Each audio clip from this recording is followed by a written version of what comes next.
अस्सलामुअलैकुम। पाकिस्तान मॉर्निंग में आपको खुशामदीद कहेंगे। मैं हूं आपकी मेज़बान इशाल अदनान और मैं हूं मोहम्मद जुनैद हलीम। गुड मॉर्निंग, सुबह खैर। उम्मीद करते हैं और रोज़ की तरह दुआ करते हैं कि आपकी सुबह आज भी खैरियत से गुजर रही हो, लेकिन गर्मी बहुत शदीद है और ज़ुबानें बाहर आ चुकी है हवाम की। सूरज अपने तेवर दिखाने लगा है और ये सिलसिला अभी और जारी रहना है क्योंकि इसकी शिद्दत रोज़ बरोज़ बढ़ती जा रही है। बिल्कुल, और मेरा भी गला खुश्क हो रहा है। ऐसे मौसम में इंसानी सेहत का ख्याल रखना, अपनी बॉडी को हाइड्रेट रखना इंतहाई ज़रूरी है और इसके लिए हमें अपनी खुराक का इंतखाब, अपने मशरूबात का इंतखाब ऐसा करना चाहिए जो हमारी बॉडी को तरोताज़ा भी रखें और साथ ही साथ हम हीट स्ट्रोक से, गर्मी की हिद्दत से भी बच सकें। तो जो ये हीट स्ट्रोक है, इस जैसी ख़तरनाक कैफियत पैदा हो सकती हैं आजकल के मौसम में। इसलिए इससे बचने के लिए आपको जो खेतों में काम कर रहे हैं, तामीराती मकामात पर हैं, सड़कों पर या फिर घर में खुली जगहों पर काम करते हैं, उन्हें अपनी हिफाजत के लिए खुसूसी एहतियाती तदाबीर इख्तियार करनी चाहिए। यानी कि सर को ढांप कर रखें गर्मी के मुज़र असरात से बचने के लिए, और साथ ही साथ ठंडे मशरूबात।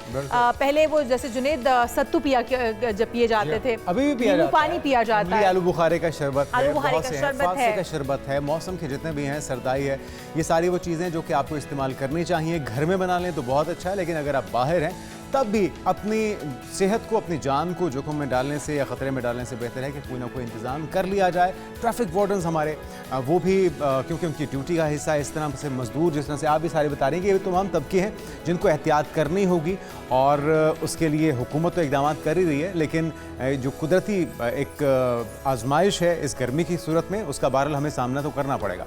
बिल्कुल जी। तो इसके लिए जो एहतियाती तदाबीर हो सकती हैं वो अपनाइए, और बेहतर है कि आप 12 बजे से पहले अपने काम ख़त्म करके छाँवदार दरख्तों के नीचे, सायादार दरख्तों के नीचे आप चले जाइए।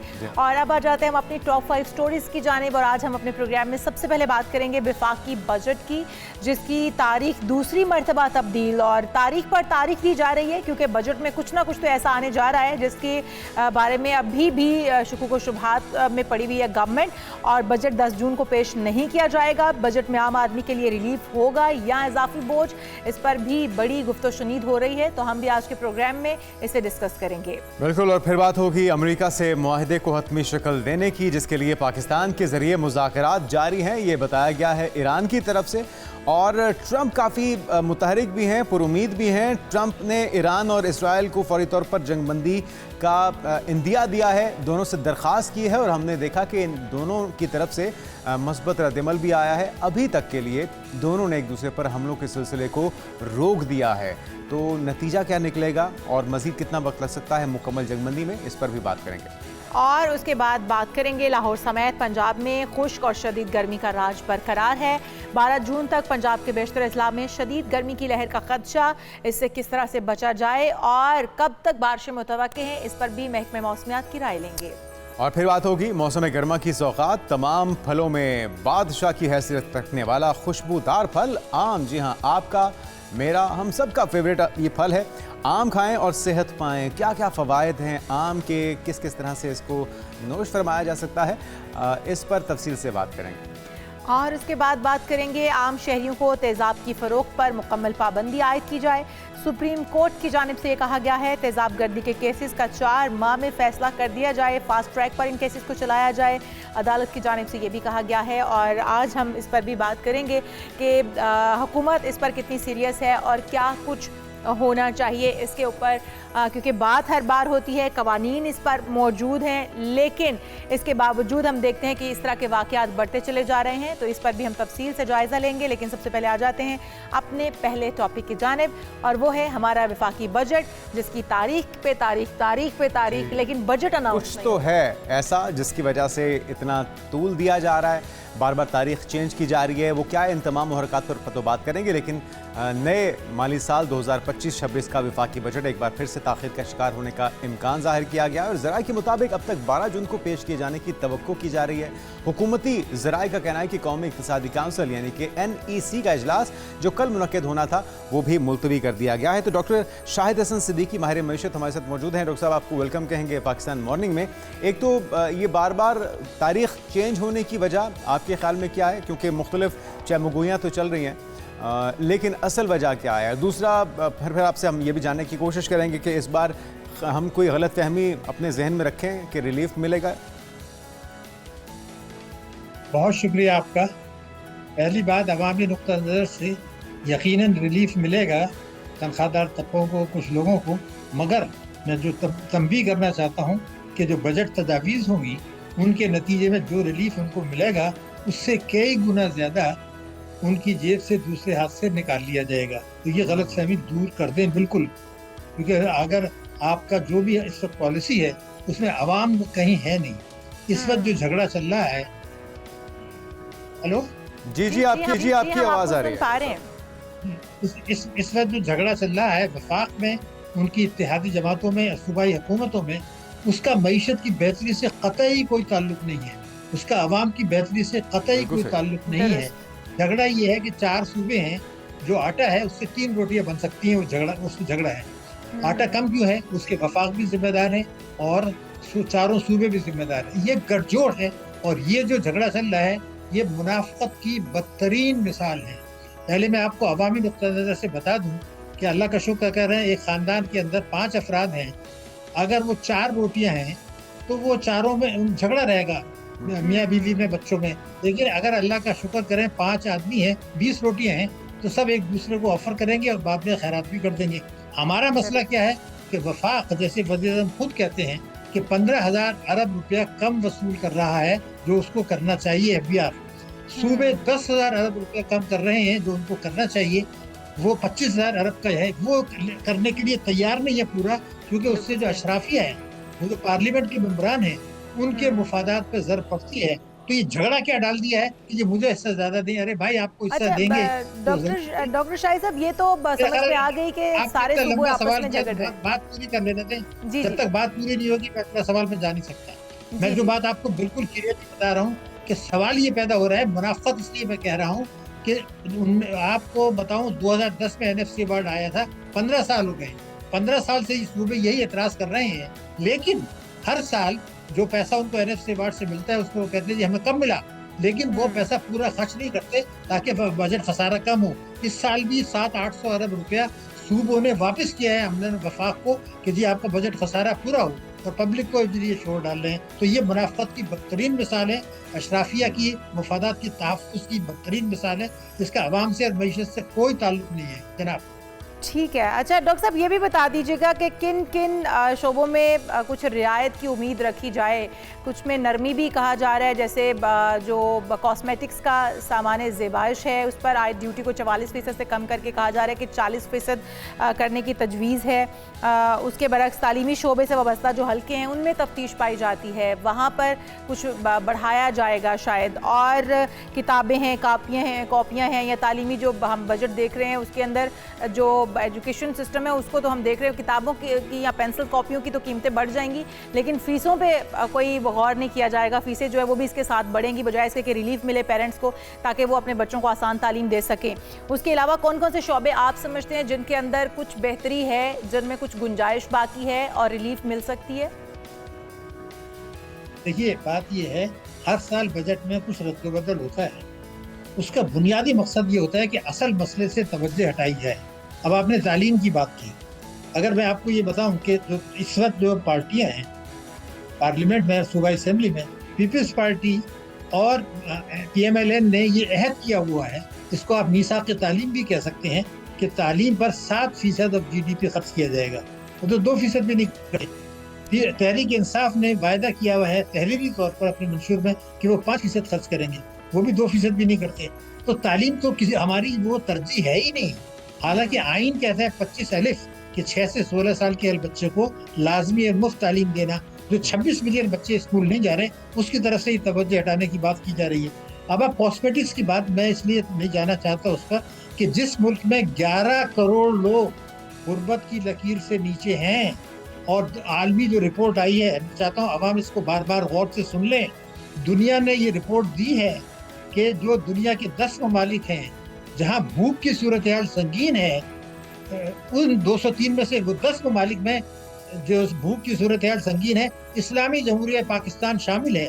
तो जो ज़रीब शोबा है, कुछ दावे जा करते हैं जी हम 4 लाख आदमियों को मुफ्त खाना खिला रहे हैं रोजाना। ये ड्रामा बंद करें। अगर मेरे मुल्क की सूरत हाल संगीन है तो उसका मसला अशराफिया की मईशत है, उसका मसला ये है कि जो ज़कात का पैसा आता है वो खुर्दबुर्द हो जाता है, टैक्स का पैसा जो आता है वो खुर्दबुर्द हो जाता है। इन वसाइल से तवज्जो हटाने के लिए टैक्सों में रद्द-बदल किया जाता है, कॉस्मेटिक्स कर दिया। असल चीज़ क्या है, पेट्रोलियम लेवी बढ़ाई जा रही है, ये भत्ता है। पेट्रोलियम लेवी जब बढ़ाते हैं तो उसमें सूबों को हिस्सा नहीं मिलता और उससे क्या होता है कि ट्रांसपोर्ट के किराए, दालें, सब्जियां, गोश्त, हर चीज़ बढ़ जाती है। इनडायरेक्ट टैक्सेस बढ़ाए जा रहे हैं, उससे भी अवाम पर बोझ पड़ता है। वो दवाई खरीदते हैं। मैं जो चीज़ कहना चाहता हूँ कि एक आदमी जो, अल्लाह मुझे माफ़ करे, जो फुटपाथ पे पैदा होता है वहीं मर जाता है, वो तो जब दवाई खरीदता है तो उसको जीएसटी देना पड़ता है। लेकिन ये जो अशराफिया जो अरबों रुपए कमा रहे हैं वो टैक्स नहीं देते। इसकी वजह क्या है? क्या हुकूमत बेबस है जो उन तमाम बड़े मगरमच्छों को हाथ नहीं डाला जाता, या फिर वो इतने ताकतवर हैं कि वो इस नरगे में या इस शिकंजे में आते नहीं है? उसका अल्टीमेटली खमियाजा तो आम आवाम को, आपको और मुझे भुगतना पड़ता है। नहीं, हमें आवाम को भुगतना पड़ता है, लेकिन वो इसलिए भुगतना पड़ता है कि अल्लाह ने कहा है कुरान में कि इंसान को उतना ही मिलता है जितनी उसने कोशिश की। वो अगर सोशल मीडिया पर ये बात करते हैं उसकी बेल हुई कि नहीं, उस सियासतदान ने कहा तो उनका यही असर होगा। अगर वो ये बात करें कि भाई ये लूटमार जो हो रही है क्यों हो रही है, तो फिर उनके मुतालबात पूरे होंगे। बेबस हुकूमत बिल्कुल नहीं है। आपने मगरमच्छ का लफ्ज़ इस्तेमाल किया, वो खुद मगरमच्छ है। इसलिए कि जो सूबाई असम्बली है, जो मेंबरान पार्लियामेंट है, कौमी असम्बली है, सेनेट है, उनमें से बेशतर जो हैं वो ईमानदारी से टैक्स नहीं देते, न लगाने देते हैं। वो उनको अशराफिया ने उनको मुक़य्यद किया हुआ है, जिनकी मदद से वो इंतखाबात जीतते हैं। उसमें ताजिर हैं, सरतकार हैं, बरामद कुनंदगान है, प्रॉपर्टी माफिया है, शुगर माफिया है, ये और स्टेट बैंक है, SCCP है, वफाक है, सूबाई हुकूमत है, बैंक्स हैं, इस्लामी बैंक्स हैं, उल्मा है, मुफ्ती हैं, SCCP है। इन सब का एक गठजोड़ हो गया है IMF के साथ और आलमी इदारों के साथ अपने मुफाद में। इसका बोझ अवाम पर, उनमें गठजोड़ है अशराफिया में, और अवाम जो है वो अपने दूसरे मसलों में उलझे हुए हैं कि जनाब बेल का क्या हुआ, मुकदमे का क्या हुआ। वो जो स्कैंडल रोजाना आ जाते हैं, हमें तो ये पता है कि अरबों रुपए के जाली अकाउंट्स बैंक में हैं। हुकूमत को पता था, मामला उछाला जाता है, फिर उसको बंद कर दिया जाता है। इस कौम की तवज्जो हटा देते हैं, कभी फिक्की की तरफ ले जाते हैं, कभी किसकी तरफ। अरे भाई किसको नहीं पता, तो ये तमाशा है, बेबस डाइवर्ट की जाती है। और ये तमाशा बार बार जो डेट्स चेंज की जा रही हैं, आप समझते हैं कि इसकी वजह भी यही है कि इस बार कोई इजाफी बोझ पड़ने जा रहा है, किन शोबों पर वो इजाफी बोझ हो सकता है। और जो आपने भी बात की थी कि अगर जो मुलाजिम पेशा अफराद हैं उनको कुछ रिलीफ दिया जा रहा है तो वो ज़्यादा खुश ना हो, उनसे आगे चल के वो निचोड़ लिया जाएगा, निकलवा लिया जाएगा। तो वो क्या तरीक़ाकार होगा, किन शोबों के थ्रू वो हमसे निचोड़ा जाएगा या वो निकलवाया जाएगा? इजाफी बोझ किन शोबों पर पड़ने जा रहा है? देखिए, बड़ी वाज़ेह चीज़ है कि अगर आप देखें तीनों बड़ी पार्टियां, उनका मंशूर देख लीजिए 2013 से अब तक का, वो सब ने लिखा है वफाक और सूबे हर किस्म की आमदनी पर टैक्स लगाएंगे, मईशत को दस्तावेजी बनाएंगे, काले धन को सफ़ेद होने से रोकेंगे। लेकिन उनका तर्ज अमल ये बताता है कि हर किस्म की आमदनी पर टैक्स लगाना ओवर माई डेड बॉडी, मईशत को दस्तावेजी बनाना ओवर माई डेड बॉडी। कौन सी सूबे ने जो है हर किस्म की आमदनी पर टैक्स लगाया है? वफाक ने कहाँ लगाया है? 25 करोड़ की प्रॉपर्टी 3 करोड़ में बिक रही है, तो किसी को नजर नहीं आ रहा कि भाई ये क्या हो रहा है। आप तो देखें, बरामदात की बात करते हैं, एक्सपोर्ट लेड ग्रोथ। आपको पता है कि बरामदात में पाकिस्तान का जो नंबर है वो 69 है, यानी 68 ममालिक हमसे बेहतर हैं। आबादी में हमारा 5वां नंबर है, लेकिन तरसीलात, वो जाली तरसीलात जिसमें कि टैक्सों की चोरी वाइट होती है, महंगाई बढ़ती है, उसमें पाकिस्तान का नंबर 7 है, 7। दुनिया के 6 ममालिक हमसे ज्यादा है, बाकी सब हमसे कम है, लेकिन बरामदात में हमसे 68 ममालिक बेहतर हैं। यही वो तशरीह है। दूसरी आप मिसाल दें, मेरी इंपोर्ट्स 10 महीने में हुई है $57 अरब, 57 बिलियन डॉलर। ये पाकिस्तान की तारीख की सेकंड हाईएस्ट है, लेकिन मेरी बरामदात जो है वो सिर्फ $25 अरब है। तो अगर मेरी इंपोर्ट्स दुगनी से ज्यादा हैं तो ये पैसा कहाँ से आएगा? ये दुगनी से ज्यादा है क्यों? इंपोर्ट माफिया को क्यों आप एनकरेज कर रहे हैं? ये वो खेल है कि $25 अरब की 10 महीने में बरामदात, $57 अरब की इंपोर्ट्स, इसको फाइनेंस करने के लिए झूठा मूठा रेमिटेंसेस मंगा ली, इनकम टैक्स ऑर्डिनेंस 111 के 4 के तहत, और मईशत को धक्का दे के चला रहे हैं। इस बात को नजरअंदाज कर रहे हैं कि 11 करोड़ लोग वो हैं जो गुर्बत की लकीर से नीचे बिल्कुल हैं, और ये जो सतह अपने मज़ीद बढ़ती जा रही है। बहुत शुक्रिया डॉक्टर नहीं शाहिद हसन सिद्दीकी साहब हमारे साथ मौजूद थे हमारे मईशत। और इस बार भी कहा यह जा रहा है कि रद्दोबदल तो होगा लेकिन कहीं रिलीफ दे के दूसरी तरफ से निकाल लिया जाएगा और यही साल साल से होता आ रहा है। अल्टीमेटली आम आवाम, गरीब तबका, मुतवसत तबका एक बार फिर से महंगाई की चक्की में पिसेगा और जो मालदार लोग हैं उन्हें रिलीफ दे दिया जाएगा। बिल्कुल। और 76 साल से पाकिस्तान मुश्किल दौर से गुजर रहा है। लगता यह है कि ये यहाँ पर थमेगा नहीं बल्कि ये मुश्किल दौर यूं ही चलता रहेगा। हम उम्मीद करते हैं कि इस बजट में आम आवाम के बारे में भी सोचा जाएगा, उसका ख्याल रखा जाएगा। यहाँ पर एक ब्रेक शामिल करते हैं, आप कहीं मर जाएगा। दीगर हम इश्यूज होंगे इस ब्रेक के बाद। Stay with us. प्रोग्राम में एक बार फिर से आपको खुशामदीद कहते हैं नाजरीन। और चंद रोज़ में ईरान के साथ मुआहदे का मंसूबा पेश कर सकते हैं। डोनाल्ड ट्रंप ये गुफ्तगू कर रहे थे और अपनाए हुर्मुज़ की नाकाबंदी पूरी कुव्वत से बरकरार रहेगी तो फिर वो मुआहदा किस सूरत में कर सकते हैं। अमरीकी सदर ट्रंप ईरान के साथ मुज़ाकराती अमल अच्छे अंदाज में जारी रखने का भी इंदिया देते हैं और वो दावा कर रहे हैं कि मुज़ाकरात जो है चंद रोज़ में हो जाएंगे लेकिन बंदिशें यूं ही कायम रहेंगी। तो फिर क्या ईरान मुज़ाकरात के लिए तैयार है? और जिस तरह से ईरान ने इस वक्त इस्फहान पर हमला किया है और कहा है कि अगर लेबनान पर हमला किया गया तो ये हमारी रेड लाइन है और इसका जवाब बड़ा ही तेज़ दिया जाएगा और वो जवाब दिया भी गया। और हमने देखा कि जब इंटरसेप्टर्स भी जुनेद काम नहीं किया उन्होंने और इजराइल के अंदर अहदाफ पर पहुंचे और जाके वहाँ पर जिस तरह की आग देखने को मिली है उसके बाद चीखों की आवाज़ इजराइल से आई है। बिल्कुल। और ईरान ने इसराइल को सबक सिखाने के बाद फाइनली हमलों को रोक दिया है क्योंकि डोनाल्ड ट्रंप ने दोनों फरीकैन से ये दरख्वास्त की थी, इजराइल से भी और ईरान से भी, कि हमलों के सिलसिले को रोका जा सके। तो अब होने क्या जा रहा है? असद हसन साहब सहाफ़ी हैं, अमेरिका से हमारे साथ मौजूद हैं। असद भाई, आपको वेलकम कहेंगे पाकिस्तान मॉर्निंग्स में। डोनाल्ड ट्रंप एक तो ये साबित करने की कोशिश कर रहे हैं कि ड्राइविंग सीट पर वो मौजूद हैं क्योंकि तासुर बड़ा शिद्दत के साथ अब ये महसूस किया जाने लगा है कि अमेरिका कहीं इजराइल की प्रॉक्सी के तौर पर तो काम नहीं कर रहा क्योंकि जितनी भी दरख्वास्तें की जाती हैं इजराइल अपनी मनमानी पर, अपनी हटदर्मी पर बरकरार रहता है। तो अब क्या समझा जाए कि फाइनली डोनाल्ड ट्रंप की सुनी जाएगी और जितनी भी सीज़फायर मुआहिदों की खिलाफ वर्जियाँ माजी में होती रही हैं इजराइल अब ऐसा करने से बाज आ जाएगा? बहुत शुक्रिया। गुड मॉर्निंग पाकिस्तान और इशाल और जुनेद, आपका शुक्रिया आपने मुझे अपने प्रोग्राम में लिया। देखिए, ये सवाल बहुत ऑफ कोर्स ट्रिकी है। कौन शॉट्स जो है वो कॉल कर रहा है, प्रेसिडेंट ट्रंप कर रहे हैं या नेतन्याहू कर रही हैं? इस बारे में यहाँ पे अमेरिका के अंदर भी डिबेट है। जो पॉलिटिकल कमेंटेटर हैं वो ये समझते हैं कि शॉट भले कोई कॉल करे, प्रेसिडेंट ट्रंप ये समझते हैं कि वही जो है ना वो बुनियादी तौर पे बड़े बड़े फैसले कर रहे हैं, भले वो फैसले इसराइल से आएँ और उनको चारों नचार अगर उनको कबूल भी करना पड़ता है। लेकिन इस वक्त एक आम अदना से तालिब इल्म की हैसियत से इन हालात पे जो जितनी नज़र हमने रखी है उससे मुझे ये अंदाज़ा होता है कि प्रेसिडेंट ट्रंप बहुत सीरियस हैं कि जल्द अज जल्द ये जंग ख़त्म होनी चाहिए क्योंकि इसकी हर दो सूरतों में एक बड़ी कीमत प्रेसिडेंट ट्रंप को चुकाना पड़ती है।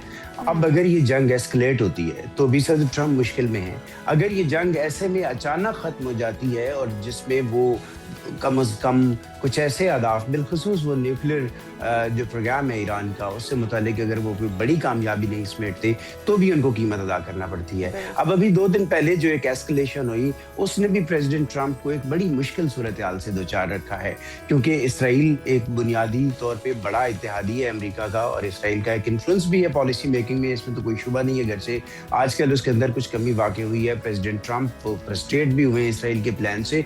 लेकिन आप ये देखें कि अगर वो इसराइल को के साथ इसराइल के प्राइम मिनिस्टर को वो बड़ी सख्ती से कहते हुए सुने गए जो रिपोर्ट हुए कि आप अब इसको रिस्पॉन्ड नहीं कीजिएगा, लेकिन इसराइल ने इसके बावजूद रिस्पॉन्ड किया। तो फिर ये जो आपका सवाल है कि वो भले मना करते हैं लेकिन वो जवाब तो आता है। लेकिन लगता यह है कि उस टेलीफोनिक कन्वर्सेशन के अंदर इतनी गुंजाइश रखी गई हो कि आप एक बुनियादी तौर पे एक बेसिक सा रिएक्शन दे दें ताकि नेतन्याहू की जो पोजीशन है इसराइल के अंदर वो भी बुरी तरह मुतासर ना हो। अगरचे काफ़ी मुतासर हो चुकी है लेकिन आप उस लेवल पे ना जाइएगा, इन प्रोपोर्शनेट रिस्पॉन्स ना दीजिएगा कि वहाँ से फिर इसकी एस्केलेशन इतनी बढ़ जाए कि फिर मुश्किल हो जाए। और आज यही वजह है कि प्रेसिडेंट ट्रंप ने एक लिहाज से बैन-ओ-सतूर एक धमकी भी दी है कि इसके बाद अगर इसराइल ने वायलेशन की तो वो अपने आप को जंग में तनहा देखेगा अमेरिका उसके साथ नहीं खड़ा होगा। बात तो सही है आपकी कि जिस तरह डोनाल्ड ट्रंप का पहली गुफ्तगू टेलीफोनिक कॉल थी जिस पर उन्होंने अच्छी खासी झाड़ पिलाई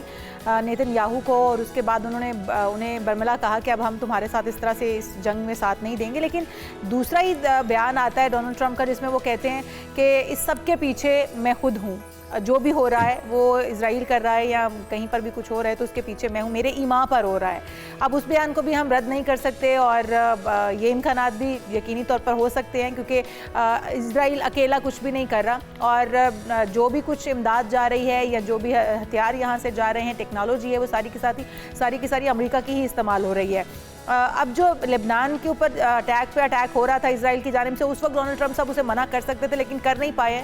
जब ईरान की जानिब से वहाँ पर धावा बोला गया और जवाब दिया गया, उसके बाद फिर डोनाल्ड ट्रंप साहब अब ये कहते हैं कि अब उन्होंने दोनों जमातों को कह दिया है कि वो अब जंग को बढ़ावा ना दें और यहीं पर रोक दें अपने हमले। इजराइल को भी और ईरान को भी उन्होंने कहा है, और साथ ही इजराइल को ये भी कहते हैं कि अब वो इस जंग में उनका साथ नहीं देंगे। तो किस बयान को हम सच माने, क्योंकि डोनाल्ड ट्रंप साहब के बयान तो डेली बेसिस पर बदलते हैं, तो उनकी किस बात को सच माना जाए, किस बयान को सच माना जाए, और क्या वो वाकई इसके पीछे जो कुछ हो रहा है उसके पीछे वो खुद हैं, या फिर अब वो इजराइल को नकेल डालने के लिए तैयार हो गए हैं और अब वो इस चीज़ के लिए सीरियसली सोच रहे हैं कि उन्हें प्रॉक्सी भी नहीं बनना इजराइल की और इजराइल को अब जो है वो इस चीज़ से बाज भी रखना है। तो किस बयान को सही माना जाएगा? मैं इन बयान की हकीकत की तरफ आता हूँ, लेकिन अब इससे हमें समझने में मदद मिलेगी कि जो इसराइल के लेबनान में हमले हैं वो लेबनान की हुकूमत पे हमले नहीं है। आपको मालूम है, हम सब जानते हैं, वो लेबनान के अंदर ईरान की एक प्रॉक्सीज के खिलाफ है, और उन हमलों को रोकने के लिए ईरान ने जिस तरह रिटेलिएट किया और जितना जोर लगाया है, और उसको कमोबेश फिर सुन लिया गया है। प्रेसिडेंट ट्रंप कह रहे हैं कि अब तुम लेबनान पर भी, हिजबुल्लाह पर भी हमले ना करो, तो इसका बहुत बड़े मतलब है, बहुत बड़ा मतलब है कि ईरान ने ना सिर्फ, ईरान अपनी सॉवरेनिटी की बात नहीं कर रहा, ईरान लेबनान की सॉवरेनिटी की भी बात नहीं कर रहा, ईरान लेबनान के अंदर हिजबुल्लाह की सिक्योरिटी की बात कर रहा है। और ये बड़ी बात है कि अमेरिका ने, हालांकि देखें, अब मैं इसको आसान लफ्जों में समझाऊं कि पाकिस्तान के अंदर कोई भी तंजीम हो और उसके ऊपर कोई पड़ोसी मुल्क उस तंजीम पे हमला करे, लेकिन पाकिस्तान उसको अपनी सॉवरेनिटी पे हमला ख्याल करता है, लेकिन अगर कोई मुल्क है कि नहीं हम तो सिर्फ इनको बचा रहे हैं या इनको मार रहे हैं और उसके उस मौक़िफ़ को तस्लीम किया जाए इंटरनेशनली, तो फिर ये बड़ी बात हो जाती है। सो मेरा ख्याल है कि ईरान ने इसको रजिस्टर कराया है कि वो अपनी प्रॉक्सीज को सिक्योर कर सकता है, और at the same time America ये चीज़ अभी तक इस जंग के अंदर ये रजिस्टर नहीं करा सका कि वो मिडल ईस्ट के अंदर अपने जो बड़े इत्तेहादी हैं, भले वो सऊदी अरेबिया है, वो ओमान हो, वो बहरीन हो, वो यूएई हो, कि वो उनको सिक्योर कर सकता है। तो ईरान की इस बात को जो सुनना पड़ा है, इससे मुझे ये एक उम्मीद नजर आती है कि प्रेसिडेंट ट्रंप इस बारे में सीरियस है, वरना वो ये कह सकते हैं कि ईरान का ये मुतालबा नाजायज है। बज़ाहिर तो फिर ये भी साबित करता है कि ये ईरानी मौक़िफ़ की हिमायत है, और वो जो एक तासुर है जिसको पूरी दुनिया के माहिरीन मान भी रहे हैं कि इस जंग का फातह अभी तक ईरान है, और जो वीक पोजीशन है वो अमेरिका की है। लेकिन किन कंडीशंस पर ये मुआहिदा अगर होता है तो आपको होता दिखाई दे रहा है? क्योंकि एक तरफ कहा जाता है कि आबना हुर्मुज़ की मुकम्मल बंदिश रहेगी, फिर ये भी कहा जाता है कि आबना हुर्मुज़ अगर ईरान की तरफ से उसकी ब्लॉकेट खोल भी दी जाए तब भी उनके ऊपर जो पाबंदियां हैं वो भी बरकरार रहेंगी, उनके अकाउंट्स भी फ्रीज रहेंगे। और अगर इस सूरत हाल में कोई अमन मुआहिदे की उम्मीद रखता है तो मेरे ख्याल में वो अहमकों की जन्नत में रहता है। तो कौन कोशिश करेगा, कौन इसको यकीनी बनाएगा, इन कंडीशंस को कैसे ख़त्म किया जाएगा जो अभी भी लगाई जा रही है अमेरिका की तरफ से? नहीं, मेरे नहीं ख्याल कि ऐसी कंडीशंस जो हैं वो अल्टीमेटली अप्लाई होंगी। ये वो बयानात हैं जो बुनियादी तौर पे, इन बयानात का उस मुमकिना किसी मुआहदे या MOU से या किसी एग्रीमेंट से कोई ताल्लुक नहीं है जो आगे चल के हमें नज़र आ सकता है। देखिए, अगर ईरान को कंपनसेट नहीं किया गया तो ये तो कोई बंदा मानने को तैयार ही नहीं है ना कि ईरान बदले में इतनी सारी रियायतें देता जाएगा या सक्सीड करता चला जाएगा। ईरान के जो एसेट्स हैं वो भी ग्रेजुअली खुलेंगे। आबनाए हुर्मुज़ का ये है कि वो इस जंग से पहले वाले स्टेटस में आ जाएगी, वहाँ पे वो एक और इसको दोबारा से यकीनी बनाया जाएगा। असद साहब, थैंक यू सो मच, और हम उम्मीद करते हैं कि इसका कोई मस्बत नतीजा निकले और जंगबंदी मुकम्मल तौर पर न सिर्फ ईरान अमेरिका के दरमियान बल्कि इस खित्ते के अंदर जहाँ जहाँ महाज खुले हैं उनको बंद किया जा सके। यहाँ पर हम एक ब्रेक शामिल कर लेते हैं, आप कहीं मत जाइएगा, दीगर हम इश्यूज होंगे इस ब्रेक के बाद। Welcome back. लाहौर समेत पंजाब भर में शदीद गर्मी की लहर जारी है और शहरियों को इसने परेशान कर दिया है, लेकिन ये सिलसिला अभी मजीद जारी रह सकता है क्योंकि मुख्तलिफ इलाकों में हीट वेव का अलर्ट भी जारी हो चुका है जनाब। जी हाँ, और माहिरीन के मुताबिक आइंदा दिनों में दर्जा हरारत में मज़ीद इजाफा भी हो सकता है और बाज़ शहरों में पारा 51 डिग्री सेंटीग्रेड तक पहुँच सकता है, जो कि बहुत ही शदीद गर्मी पड़ने वाली है। तो जनूबी पंजाब है, सिंध के मुख्तलिफ इलाके हैं और गिरदालूद हवाएँ भी वहाँ पर चल सकती हैं, आंधी चलने की भी पेशेंगोई की जा रही है। तो इस सब मौसम के अंदर बारिश कब होगी, ये सब भी जानेंगे हम, और गर्मी की शिद्दत कितनी बढ़ सकती है। हमारे साथ मोहम्मद अलीमुल हसन साहब, डायरेक्टर मेट, मौजूद हैं। वेलकम टू शो कहेंगे आपको। अलीमुल हसन साहब, आप ही की रहनुमाई चाहेंगे कि ये गर्मी की शिद्दत जो 51 डिग्री सेंटीग्रेड तक कहा जा रहा है, ये कब तक बढ़ने का खदशा है और किन किन इलाकों में ये गर्मी की शिद्दत बढ़ सकती है, और साथ ही साथ ये भी बताइएगा क्योंकि बताया जा रहा है कि जब गर्मी की शिद्दत बढ़ेगी तो उसके साथ ही ग्लेशियर्स भी पिघलेंगे, और जब ग्लेशियर्स पिघलेंगे तो ग्लेशियाई जो झीलें हैं उनमें भी पानी का बहाव बढ़ेगा और सैलाबी सूरत हाल भी पैदा हो सकती है। तो ये मौसम किन किन जगहों पर, किन किन इलाकों में इतना शिद्दत इख्तियार करेगा? देखिए, ओवरऑल तो हीट वेव की ग्रिप में है पूरा कंट्री। इसमें कोस्टल एरिया से लेके अपने एक्सट्रीम नॉर्थ तक सब जगहों पे टेम्परेचर्स बढ़ रहे हैं, लेकिन उसकी रेंज जो है हसन साहब, अगर आप थोड़ा चेयर के साथ टेक लगा लें तो आपका प्रीव्यू जरा अच्छा आ जाएगा। जी, तो मैं बता रहा था कि ओवरऑल पूरे कंट्री में ही हीट वेव कंडीशंस डेवलप हुई हैं और मजीद ये 2 से 3 दिन मजीद परसिस्ट करेंगी। तो उसके बाद पंजाब के बालाई इलाकों में, खैबर पख्तूनख्वा में और कश्मीर, गिलगित बल्तिस्तान साइड पे कुछ आंधी और कुछ जगहों पे बारिश होगी गरज चमक के साथ, तो उससे थोड़ा सा टेम्परेरी रिलीफ होगा। ये 2-3 दिन की एक वेस्टर्ली वेव है, शैलो सी, लेकिन अभी जो करंट कंडीशंस हैं इनमें 2-3 रोज़ इसी तरह से गर्मी की शिद्दत विद इंक्रीजिंग ट्रेंड जो है वो बरकरार रहेगी। अच्छा अलीमुल हसन साहब, हीट वेव का भी कहा जा रहा है, ये हीट वेव कहाँ कहाँ मुतासर कर सकती है, इसमें किन चीज़ों की एहतियात बरती जाए शहरियों की तरफ से? देखिए, जो हमारे पंजाब के बालाई इलाके हैं वहाँ पे तो जो है ना 2 से 4 degree centigrade above normal temperatures mostly जो है ना वो 44 तक जो है ना जाने के चांसेस हैं। फिर साउथ पंजाब और अपर सिंध वहाँ पे जो है वो 48 से लेके 51 तक जो है ना वो ज़्यादातर इसमें अपर सिंध के एरियाज़ हैं। ये सखर, शिकारपुर, कंबर, शहदादपुर, जैकबाबा, लाड़काना, मोइंजडैरो, ये वाले एरियाज़, नवाबशाह, घोटकी, खैरपुर और साउथ पंजाब के बहावलपुर डिवीज़न ख़ास तौर पे, तो इन जगहों पे टेम्परेचर जो है कल और परसों में चांसेस हैं कि ये 50 को टच कर जाएंगे। तो बाकी बालाई इलाकों में आज भी, कल टेम्परेचर मैक्सिमम लाहौर की अगर हम बात करें तो 42 था, आज चांसेस हैं कि ये 43 से लेके 45 के रेंज में होगा टेम्परेचर, और कल भी जो है ना वो 45 को टच कर जाएगा टेम्परेचर लाहौर का। तो परसों से इंशाल्लाह दोपहर के बाद कुछ रिलीफ होगा। अच्छा, ये तो अगर 50 या 51 तक टेम्परेचर होगा तो वो फील लाइक, तो फिर 5 इसमें और इजाफा कर लीजिए। बिल्कुल फील, ये तो हमारा जो टेम्परेचर रिपोर्टिंग होती है ये एयर टेम्परेचर होता है, एक तरह का वो शेडी रीजन जहाँ पे सनलाइट डायरेक्ट नहीं इफेक्ट करती, एयर का पैसेज होता है, वहाँ पे हमारे थर्मोमीटर्स लगे होते हैं, तो उस एरिया का टेम्परेचर होता है। तो ये एग्जैक्ट एयर टेम्परेचर है। ओपन एयर टेम्परेचर जिस पे डायरेक्ट सनलाइट हो उसमें 5 से 7 डिग्री जो है वो ज्यादा होता है टेम्परेचर। अच्छा, जिस तरह से ये आगाज़ हो चुका है लानीना का, ये कब तक यूं ही जारी रहेगा? कब मौसम बेहतर होने की उम्मीद कोई रखी जा सकती है? क्योंकि इसमें कहा जाता है कि लानीना के अंदर जब टेम्परेचर रेज़ करते हैं तो उसके बाद बारिशें भी कई कुछ इलाकों में शुरू हो जाती हैं, और जब बारिशें शुरू होती हैं तो वो भी थमने का नाम नहीं लेती और हैवी रेन होती है। तो ये बताइएगा कि किन इलाकों में बारिशें मुतवक्के हो सकती हैं जहाँ पर टेम्परेचर रेज़ करे, क्या वहाँ पर भी बारिशें हो सकती हैं, और ये लानीना कब तक जारी रहेगा इसी तरह से? एक्चुअल ये लानीना नहीं है, लानीना में तो हमारे यहाँ बारिशें अच्छी होती हैं और नॉर्मल बिहेवियर होता है मॉनसून का, लेकिन ये एल नीनो है। एल नीनो का इम्पैक्ट हमारे ऊपर जो है वो बारिशों के कमी की सूरत में आता है और एक्सट्रीम इवेंट्स जो है ना वो बढ़ जाते हैं। हीट वेव्स खास तौर पे जब एल नीनो ईयर्स होते हैं तो उनमें हीट वेव्स की इंटेंसिटी और फ्रीक्वेंसी दोनों बढ़ जाते हैं, जिस तरह के हम इस मरतबा भी फेस कर रहे हैं कि टेम्परेचर हमारे मार्च के मिड से लेके अभी तक जो है अबव नॉर्मल चल रहे हैं, और अभी भी जो सीवियर हीट वेव कंडीशन 2-3 रोज़ से डेवलप हुई हैं, और ये मज़ीद 2-3 रोज़ 12 जून तक जो है चांसेस हैं कि ये प्रीवेल करेंगी, उसके बाद टेम्परेरी रिलीफ होगा, फिर दोबारा से यही हीट वेव कंडीशन डेवलप हो जाएंगी। तो ये साइकिल, तो ये एल नीनो का इफेक्ट है, और एल नीनो जो है वो अभी अपनी डेवलपिंग फेज में है, मेच्योरिटी की तरफ जा रहा है। एक्सपेक्टेड है कि जुलाई अगस्त में एल नीनो जो है वो मैक्सिमम इंटेंसिटी के साथ प्रीवेल करेगा। अच्छा, yes, thank you so much. Aleem Hasan साहब हमारे साथ मौजूद थे, डायरेक्टर मेट। और साइकिल यूँ ही चलता रहेगा गर्मी का, एहतियात कीजिए, अपने प्यारों को और ख़ुद को गर्मी से महफूज रखिए, गैर ज़रूरी तौर पे बाहर जाने से इज्तनाब बरतिए। और इस वक्त एल नीनो का आपको सामना करना पड़ रहा है, जो कि जुलाई और अगस्त तक जारी रहेगा, इसलिए एहतियात बरतना ही बेहतर है।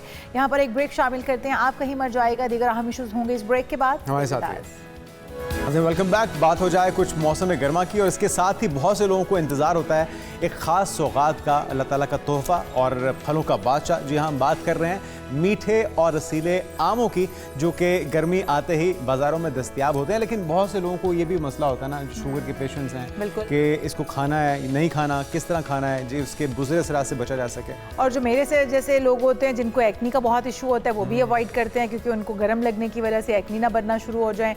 और फिर कुछ लोग मोटापे की वजह से भी नहीं खाते। लेकिन ये ग़िज़ायत से भरपूर होता है। बच्चों को हम लाजमी खिलाते हैं, ताकि बच्चों की जो खून की कमी है वो पूरी हो जाए। कहते हैं ये ब्लड बनाता है। और उसके बाद कहा जाता है, हमारे बड़े ये कहते थे कच्ची लस्सी पिला दो, यानी कि दूध की क्वांटिटी कम और पानी की क्वांटिटी ज़्यादा, और फिर जब वो बन जाती है कच्ची लस्सी, तो अगर बच्चों को पिलाएं या बड़ों को पिलाएं आम खाने के बाद, तो वो आपका ब्लड बनाते हैं। तो ये भी हमें आज जानना होगा, ये मिथ है, हकीकत है, और आम को खाना किस तरह से। और अभी अभी हमने हकीम साहब से ये भी सुना कि अगर आप आम खाते हैं और उसके बाद दूध भरपूर तरीके सीज़न में पीते हैं, तो फिर आप वज़न भी अपना कम कर सकते हैं, स्लिम स्मार्ट हो सकते हैं, बिल्कुल हकीम साहब की तरह। तो हमारे साथ मौजूद हैं हकीम मुशर्रफ ज़ैदी साहब। वेलकम टू शो कहेंगे हकीम साहब आपको। और हकीम साहब, हम भी आपकी तरह स्लिम एंड स्मार्ट होना चाहते हैं, तो सबसे पहले आम खाते हुए तो सबसे पहले हम यही नुस्खा आपसे जान लेते हैं, यही तरीक़ाकार जान लेते हैं कि आम को किस तरह से खाया जाए। एक तो मोटापा जो है वो कंट्रोल रहे, आपका वज़न जो बॉडी आपकी शेप में आ जाए, और फिर क्या कच्ची लस्सी या दूध? अच्छा, कच्ची लस्सी के तो मैं सख्त खिलाफ हूँ। इसके साथ वैसे कच्ची लस्सी इस मौसम में लेनी चाहिए। आम एक बड़ा ज़बरदस्त फल है, ये फलों का बादशाह है, बादशाह सलामत इसको बोलते हैं। तो इसके अंदर बड़े पूरे विटामिन्स हैं, फोलेट है, मैग्नीशियम, और प्रॉपर इसके अंदर ग़िज़ाइयत मौजूद है। अच्छा, एक जो ज़बरदस्त बात आपके नाज़रीन के लिए लेकर आया हूँ, वो है डायबिटिक जो लोग हैं, शुगर के पेशेंट आम पेट भर कर खाएँ आज के प्रोग्राम के बाद। अच्छा, मिथ है कि जी शुगर के पेशेंट आम ना लें और उसके। अच्छा, पहले हमें वज़न का बता देना, मैं स्टेप बाय स्टेप ताकि बताना चाह रहे हैं। अच्छा, चलें इस तरह से आ जाते हैं। वज़न का जो मेरा फार्मूला था ना, जो आप प्रोग्राम स्टार्ट होने से पहले हम बात कर रहे थे, जब हम ठंडा दूध लेंगे आम के साथ, मिल्क शेक जो बनाते हैं ना, तो उसके अंदर हम मिल्क शेक की क्वांटिटी जितनी बर्फ़ डाल देते हैं, लाहौरी स्टाइल में ना तुन के बर्फ़ डाल देते हैं, वो वज़न बढ़ाता है। ओके, ठीक है, और वो नुकसानदेह भी है। उससे उस बर्फ़ से हमारा स्टमक बेहोश हो चुका होता है। अच्छा, ये सारी चीज़ें हम ना आम पर डाल देते हैं कि आम लिया था, आम खाया था, तो उससे दाने निकल आए, पिंपल आ गए, फोड़े आ गए, फुंसी आ गई, आम ने पेट ख़राब कर दिया। अच्छा, ये सारी चीज़ें जो आम के साथ शामिल करके हम लेते हैं ना, और वो जो मसाला वो है, वज़न कम करने वाली बात जो है ना, वो मैंने आज से नहीं, हमारे जो अतिब्बा हैं वो सदियों से ये काम करते आ रहे हैं। ठीक है। दूध को, गर्म दूध को सुबह के वक्त लिया जाए तो वो वज़न कम करता है। ओके। मगरिब के बाद ठंडा दूध लिया जाए तो वो बादी होता है, वो वज़न बढ़ाता है। ओके। वो री पैदा करता है। वो ये फ़र्क होता है, टाइम का फ़र्क होता है, और उसका किस तरह से आप ले रहे हैं। अगर जिन लोगों ने वज़न कम करना है और आम भी खाना है, वो नाश्ते में इसको लें, शेक बनाकर नहीं, पहले आम खा लें, और उसके बाद जैसे चाय पीते हैं इस तरह से 1 कप गर्म दूध ले लें बगैर चीनी के। ठीक है। बड़ा ज़बरदस्त है, वो आहिस्ता आहिस्ता वज़न कम, ये बैड कोलेस्ट्रॉल को कम करता है आम। और कितने आम खा लें हम अगर दिन में, तो वो सूटेबल है? ज़्यादा भी ना हो जाए कि हम ज़्यादा आम खा बैठें। मैं तो कहता हूँ आम पेट भर के खाएँ। अच्छा। ये इसका सीज़न बड़ा लिमिटेड होता है, थोड़ा सीज़न होता है, इस सीज़न में आप पेट भर कर आम खाएँ। और आम थोड़े तो खाने नहीं चाहिए, आम तो पेट भरकर ही खाने चाहिए। एक पेटी कम से कम। आप तो जो मैंगो लवर्स हैं उनके दिल की बात कर रहे हैं कि आम हो और बहुत सारे हों। एग्जैक्टली, जितने मर्जी आप खाएं, कोई रोक टोक ना हो। तो लेकिन ये शुगर वालों के लिए थोड़ा सा फिर से मैं आपसे चाहूँगा कि चलें, वो तो क्लियर हो गया ना कि आम खाने से, ऊपर से गर्म दूध पीने से वज़न कम होता है, ये मखमसा तो अब क्लियर हो चुका। शुगर वालों के लिए किसी भी स्टेज का अगर शुगर पेशेंट है, वो भी इस फॉर्मूले को अप्लाई कर सकता है, जितना मर्जी आम खाए? शुगर पेशेंट जो हम डायबिटीज़ टाइप 2 की बात करेंगे अब, अच्छा। ठीक है। जो टाइप 1 वाले हैं वो उनका मामला और होता है थोड़ा सा। जो ये डायबिटीज़ टाइप 2 जिनको इंसुलिन लगती है, नहीं वो टाइप 1 और टाइप 2 वाले अलग अलग होते हैं, ठीक है। वो जो डायबिटिक होते हैं उनको अंदाज़ा है। हम इसको प्रोग्राम को सादा रखते हैं, ज़रा आसान आसान, ठीक है। ठीक। तो उसमें एक छोटा सा एक नुस्खा है, बस वो आज के प्रोग्राम के बाद 3 दिन इस्तेमाल कर लें, ठीक है। और उसके बाद पेट भर कर आम खाएं। अच्छा, आम मीठा होना चाहिए, पका हुआ होना चाहिए, मुनासिब, ना वो तुर्श हो ना वो बहुत ज़्यादा पका हुआ के गल जाए, ठीक है। मुनासिब आम। अच्छा, नुस्खा मैं पहले बता देता हूँ जो डायबिटिक हैं उन लोगों के लिए। वो सादा सा नुस्खा है, गुड़ मार बूटी होती है, गुड़ मार बूटी। गुड़ मार बूटी, हाँ, ये हमारा ट्रेडिशनल नेम है इस बूटी का। अच्छा, उसके अलावा चाकसू है, कोड़तुम्मा है, चाकसू कोड़तुम्मा, अच्छा। ये ट्रेडिशनल नेम है, आसानी से नाजरीन को समझ आ पंसार से मिल जाएंगे। जाएंगे। ये हर्बल स्टोर से, पंसार से, हर जगह से आसानी से अवेलेबल होते हैं। इसमें तुख्मे जामन, तुख्मे नीम, मेथी दाना और कलवंजी, अच्छा। इन सारी चीज़ों को हम वज़न ले लें और इसको सफ़ूफ बना लें। अच्छा, सफ़ूफ बनेगा, ये थोड़ा सा कड़वा होगा तो लिहाजा इसको एम्प्टी कैप्सूल में भी भर सकते हैं। अच्छा। एक कैप्सूल सुबह ले लें खाली पेट, एक कैप्सूल शाम को ले लें खाली पेट। ठीक है। ये सिर्फ 3 दिन इस्तेमाल कर लें नुस्खा, उसके बाद पेट भर कर आम खाएं। अच्छा, 3 दिन खाना है, नहीं, उसके बाद लंबे अरसे के लिए नहीं खाना। नहीं, 3 दिन तक आम नहीं खाना। ये कैप्सूल या ये कैप्सूल, ये यानी कि मेडिसिन, ये जो हमारा इसको पक्की बोल लें, ठीक है। सफ़ूफ बोल लें, कैप्सूल में भर लेंगे तो कैप्सूल हो जाएगा। इसको 3 दिन इस्तेमाल करें, उस दौरान आम नहीं खाना, उसके बाद आम खाना शुरू कर दें।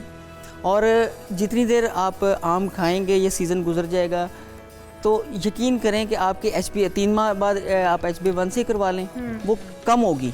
अच्छा, वो कम होगी और शुगर लेवल भी नॉर्मल होगा। देखिए, शुगर के पेशेंट हो, जोड़ों के दर्द के पेशेंट हो, या आर्थराइटिस के लोग, ये लोग अपना परहेज़ कर करके बेड़ा गर्क करते हैं। परहेज़ करने से कमज़ोरी आती है, उससे वो उसकी कमज़ोरी की वजह से जो दर्द हो रहा होता है। इसी तरह जो डायबिटिक होते हैं वो लोग बहुत सारी चीज़ें नहीं खाते, और आजकल तो जो अताई डाइटिशियन और न्यूट्रिशनिस्ट हैं वो तो बहुत सारी चीज़ें बंद करवा रहे हैं ना। अब देखिए ना, आप और हम जिस इलाके से हैं वहाँ पे पराठे ना खाएं और मतलब अच्छे तरीके से खाना ना खाएं। मैं 2 नाश्ते करता हूँ अल्हम्दुलिल्लाह। सुबह, हाँ, सुबह उठने के बाद सीड्स वगैरह, कभी अंजीर, मतलब इस तरह से।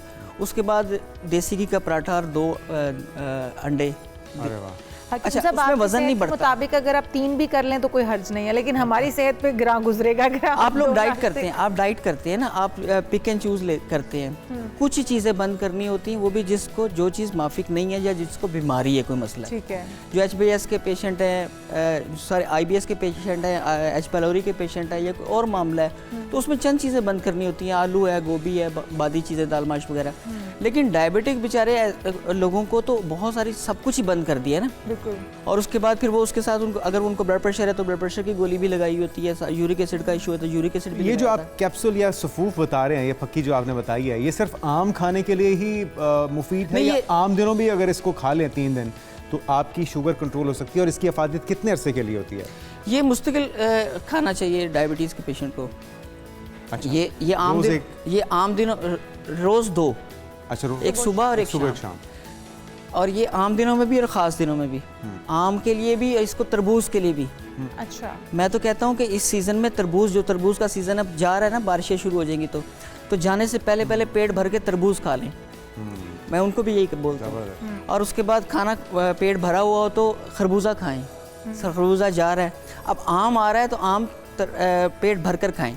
अच्छा, आम की बहुत सारी इकसाम है हकीम साहब, तो तमाम आम जो है वो खून बनाते हैं, एनीमिया में कहते हैं कि बड़ा फ़ायदेमंद है, आपकी खून की कमी पूरी करता है, इसलिए बच्चों को भी खिलाएं, खुद भी खाएं।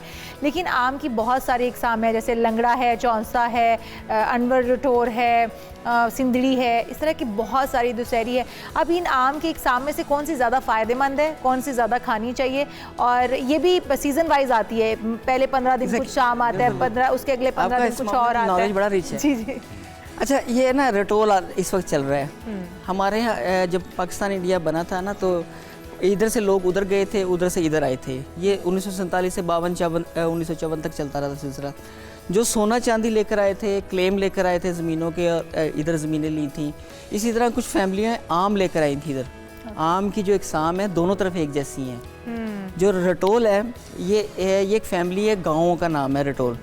अच्छा, ये पहले ज़िला मेरठ में हुआ करता था, अब ज़िला बागियात है वहाँ पर। इधर हमारे यहाँ नवाबशाह और ये सिंध में ये वो एक ही दादा की औलाद हैं सब लोग, वो बच्चे उधर भी हैं इधर भी हैं। इंटरनेशनली हमारा अनवर रटोल के नाम से रजिस्टर्ड है और उनका सिर्फ रटोल के नाम से रजिस्टर्ड है। ओके। अच्छा, जो आपका सवाल था, इसकी जो ग़िज़ाई है अफादियत है, जायका थोड़ा सा कोई तुर्शी की तरफ होता है, कोई मीठा ज़्यादा होता है, कोई जल्दी पक जाता है दूसरे, लेकिन इसके अद्वियाती फ़वाइद एक जैसे हैं। जो आपने बात की वो बड़ी ज़बरदस्त है, वो कि ये जो सीज़न वाइज आते हैं, 15 दिन एक होता है, फिर 15 दिन दूसरा होता है, फिर 15 दिन तीसरा होता है, ये आखिर तक चौथा एक का टेस्ट लग जाता है तो वो दोबारा लेने जाएं तो कहते हैं जी वो तो ख़त्म हो गया, अब ये वाला आया। जी, ये वाला आया हुआ है। और ये बात अपने नाज़रीन को बताइए, बार बार बताइए कि जो इस वक्त है मौजूद है, जिसका सीज़न हो, वो पेट भर कर खाएँ। जो पहले वाला और जो बाद वाला वो जो लगा होता है, मसाले की मैं बात बताऊँगा।